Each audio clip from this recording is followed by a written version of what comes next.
Vamos falar de política? Vamos falar de política. Houve ontem um jantar com empresários em São Paulo, né? Só uma questão de precisão, porque afinal de contas estamos na casa. Foi noticiado que o Johnny Saad, presidente do Grupo Bandeirantes, iria, mas ele não compareceu. Não falei com ele, mas segundo li, parece que estava com algum sintoma de tosse e tal, não é Covid, mas prudentemente, então, decidi não ir. Né? E está correto nessas circunstâncias. Olha aqui. Ontem, Bolsonaro começou o dia lá em Chapecó dizendo aquelas barbaridades que nós vimos. Né? Já tratamos aqui. Né? Só não colocamos o vídeo no ar porque deu problema. Senão teria ido. Começou o dia dizendo aquelas barbaridades. E à noite, segundo foi noticiado, e é verdade, eu falei com pelo menos 4 empresários que estiveram lá, né? Ele foi aplaudido 2 vezes no jantar com os empresários. Eu tenho dúvidas. Não, eu não tenho dúvidas, eu tenho uma certeza. Eu acho que, dada a situação do Brasil, o aplauso é desnecessário. Ainda que eu compreenda que empresários falem com o Bolsonaro. Veja, neste particular eu não tenho nada contra. Eu acho que o Bolsonaro tem que falar com o empresário, eu acho que ele tem que falar com o sindicalista, eu acho que ele tem que falar com ONGs, ele tem que falar com representantes da sociedade civil. Ele precisa sair daquela bolha de loucura em que ele vive lá em Brasília. Não é? Então, não há nada de errado em falar com empresários. Os aplausos aconteceram em 2 momentos. Quando ele disse que o Paulo Guedes fica, e veja, Bob, ele fez uma metáfora envolvendo casamento, união estável, que é uma coisa que ele não faz quase nunca. Né? E quando ele disse que o teto de gastos será mantido. Isso é considerado, então, 2 pontos que o empresariado considera... Peraí que a minha mulher está entrando aqui. O que é, minha filha? O que é? Em voto breve, Dias Toffoli acompanhou Nunes Marques, tá? Sim. Então, Dias Toffoli acompanhou Nunes Marques. Que vergonha, né, Dias Toffoli? Fazer o quê? Vivendo e aprendendo para ter vergonha e passar vergonha. Vamos seguir. Então, por enquanto, a votação está 2-2 lá no Supremo. 4-2. Gilmar, Alexandre de Moraes, Edson Fachin e Luiz Roberto Barroso. Ah, tá. O Barroso e o Fachin já votaram também. Sim. Então, o Dias Toffoli acompanhou o Nunes Marques. Meu Deus. Mas isso vem daqui a pouco. Então, como isso é considerado ponto inegociável para os empresários, foi aplaudido. Eu não acho que nós estamos no momento de aplaudir ninguém. Quando a gente considera o tamanho da tragédia que há no país. Porque, obviamente, essas coisas vazam, como vazaram, e não me parece que fique bem. Cria uma certa sensação de que existe uma elite alheia ao sofrimento da população. Insistindo que conversar com o presidente não contamina nem corrompe ninguém, desde que com máscara, álcool gel e os cuidados necessários. Né? Se já é uma ousadia fazer uma reunião num período como esse, que pelo menos haja aquilo que os romanos chamam de decoro. Né? O comportamento adequado. A satisfação com o fato de o presidente ter dito que o teto continua, e aliás isso o Paulo Guedes vai ter que negociar lá no Congresso, porque a briga está feia, né? E que o Paulo Guedes continua, e ele é considerado então aquele que garante ali o que há de viés liberal no governo, que haja satisfação com isso, muito bem. Ontem foi um dia feliz do ponto de vista econômico, numa questão em particular, que foi o leilão dos aeroportos, arrecadou 3,3 bilhões, acima daquilo que o mercado esperava. Sinal de que o Brasil tem sim potencialidades. desde que o governo não atrapalhe que se façam as escolhas certas.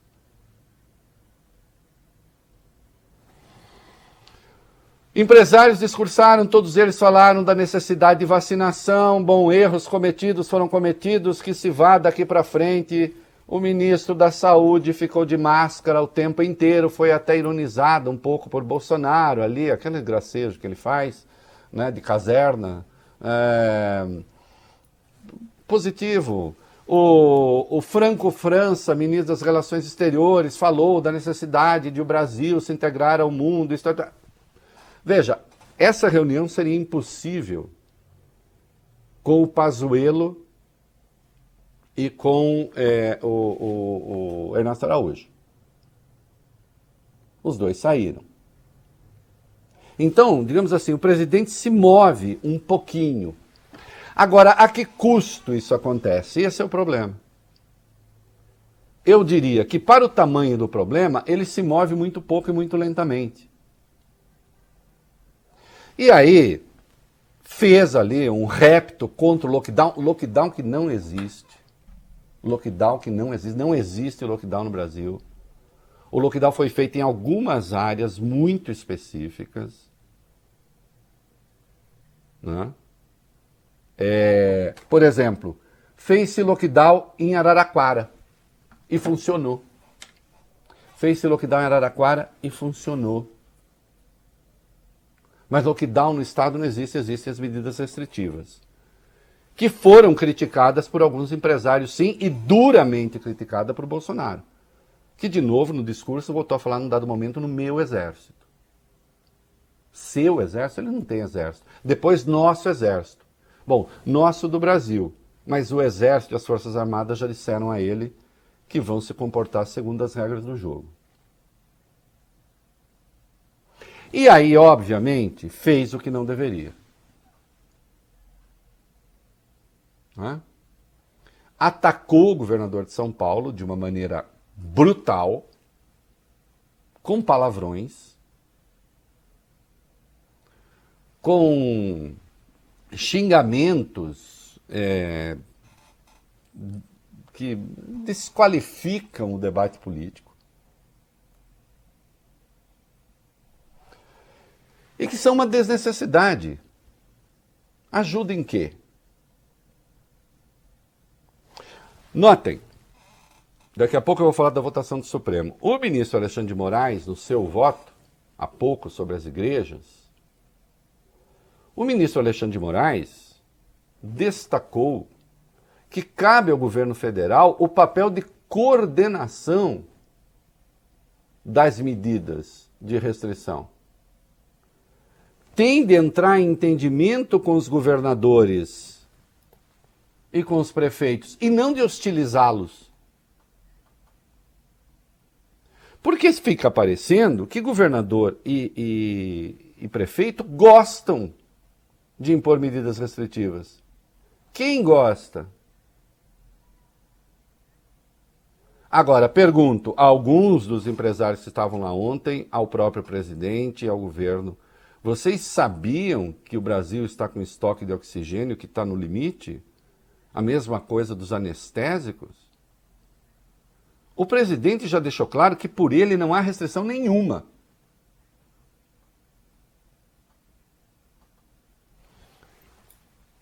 Esses empresários que então, alguns, não querem restrição nenhuma, dão a cara ao tapa? Em vez de ficar fazendo coisas, conversinha aqui e ali, saiam a público, deem a cara ao tapa e digam, não pode haver restrição nenhuma. E infelizmente vai morrer muita gente, mas é assim mesmo. Ninguém vai fazer isso, né? Pedem que alguns o façam. Mas eles próprios não.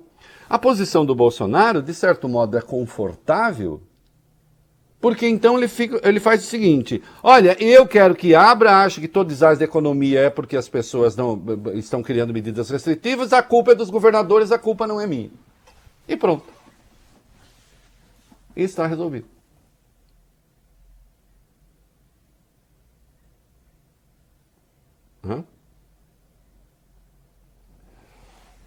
Não parece ser esse o bom caminho. Não parece? Não, não é o bom caminho.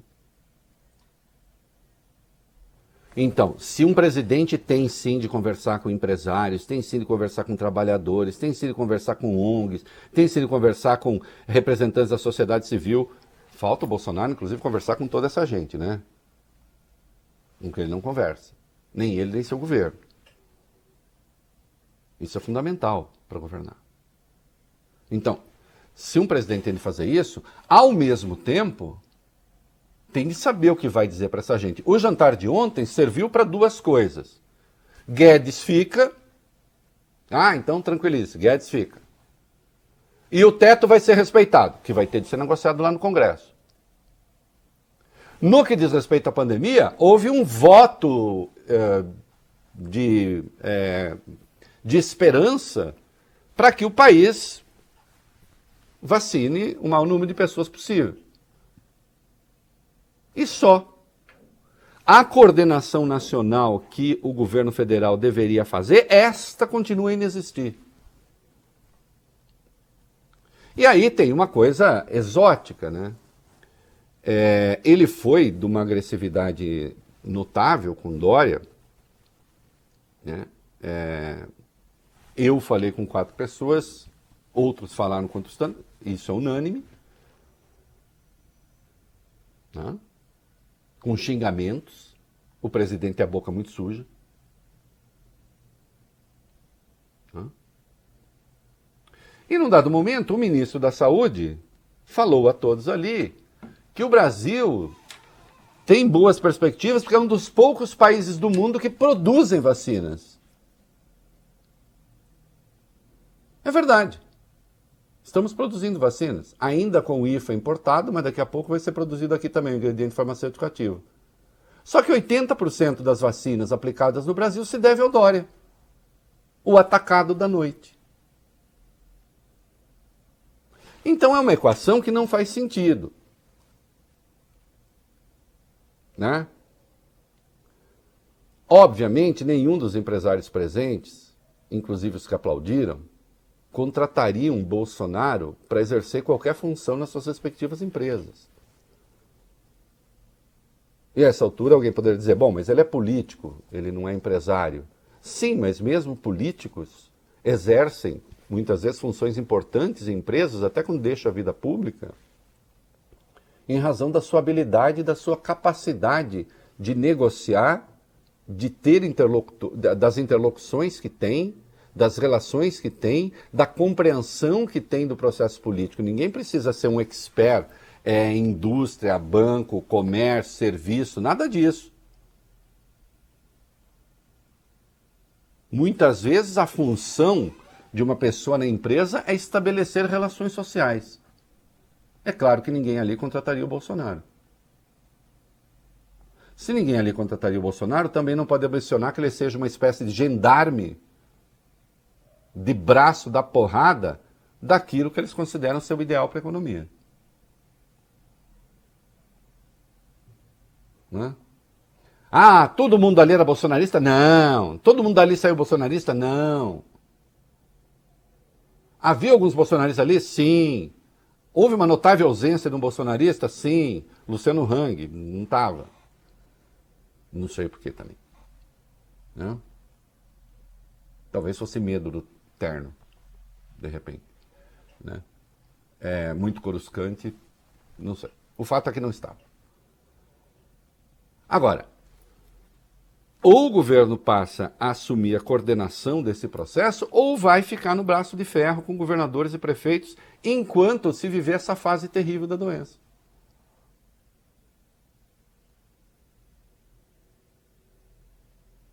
Hã? Então é preciso ter isso muito claro. Eu já vou para o Supremo, mas o Dória, sabedor, e em alguns veículos estão os palavrões, eu preferi não publicar, porque assim, acho que às vezes tem baixaria que você tem que interromper, mas não estou criticando quem publica não, é informação. Né? Aí o Dória respondeu hoje nas redes sociais. Calma, Jair Bolsonaro. Além da Coronavac, o Butantan é especialista na antirrábica. Fique tranquilo, vou te vacinar. né? Ele está usando um pouco, quando ele é atacado, esse mote, vou te vacinar. Não é, obviamente, esse o ambiente que o país pede. Agora, não dá para o presidente, numa reunião com empresários, fazer os ataques que ele fez ao governador. Que não são restrições de natureza política, são ataques também pessoais. Que buscam, de algum modo, macular a honra. Aí fica difícil. Né? Sim, há conversas com o presidente a qualquer momento. Agora, essas conversas têm que ter uma pauta, têm de obedecer a um decoro e têm de saber o que se quer com elas. Se esta de ontem teve o condão de dizer Guedes fica, o teto será respeitado, ok. São questões que vão ter de ser vistas de qualquer modo com o Congresso, ou uma delas, pelo menos, a questão do teto. Né? Agora, é preciso estabelecer pauta também. Os empresários falaram em nome da vacina, em defesa da vacina, etc. Alguns atacaram duramente também o tal do lockdown que não existe. Agora, nesse caso, eu acho que essas coisas não podem ficar entre quatro paredes. Esses empresários têm de vir a público para dizer o que eles querem. E para conversar com as pessoas e dizer, e para arcar com as consequências dessa escolha. Para não tentar terceirizar isso por intermédio de políticos. Falado?